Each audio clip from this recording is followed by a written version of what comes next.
In this video, we will learn how to add extension in Google Chrome. So let's start. Open your Google Chrome and click on this three dot menu, the upper corner right side, and click on the extension option and click on the Visit Chrome Web Store. And you can see here all extension available. Click on the extension tabs, and here you can select your extension those you want to add in your Google Chrome. Okay, so I simply select here the Grammarly and click on the add to Chrome. Click on the add extension. So it's done, it's downloading,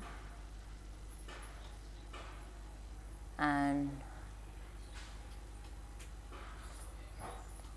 it's done, it's added in your Google Chrome. Just click on here, you can see the extension, the Grammarly is added here. If you want to check, just click on this three dot menu, click on the extension option, click on the manage extension, and you can see here the Grammarly added.